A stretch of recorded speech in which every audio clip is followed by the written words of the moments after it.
دا غریب خلک چې کومو چا چې پکوړې خرڅولې چا چې دغه خرڅولې وی ورځ راغلې موږ ته وی چې حیات خان میلاو کړه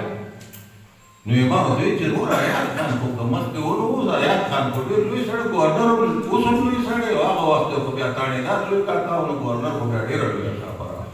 چې هغه تاسو سره خبرې نه شي کولی اوس هغه ګورنر دی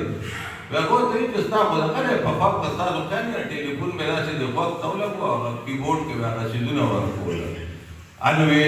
هغه وایي چې موږ پیسې درکړو ستا دې سره څه کار دی میلاو کړه که موږ سره خبرې نه کوې نو موږ به دې بیا په خپله تپوس وکړو وی ما میلاو کړو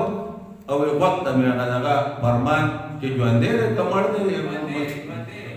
فرمان په خپله مې دا خبره اورېدلې ده او وخت ته مې ونیو او دی چې کوم دی نو تقریبا داسې 3 په وخت حیات خان سره خبرې وکړې او هغه به ورته وایي چې پلانې څنګه دی هغه ډینګلې څنګه دی یو ملګري تپوس یې وکړو او اخر کې وایي چې دا د ټلیفون خبرې دي تاسو چې د ګورنر هاوس د شپې نه خو راشئ که نه چې ګپې دلته ولګوو د هغه په وخت کې ګورنر هاوس چې کوم دی نو هغه لکه سمه سرای وه چې څوک به راتله پېښور ته نو شپه به یې هملته کوله او سره به لکه داسې دغه کې د عوامي خلکو دا دی چې هغه عوام سره خپله رابطه ساتي د ټلیفون په مات باندې به هم ساتي په دغه به هم ساتي ځکه نن دا 78 کاله پس مونږ د هغه برسي مانځو او دا زمونږ لپاره یو رول ماډل دی او د هغه په نوم مونږ سیاست کوو نو تاسو ټولو ته به مې خواسي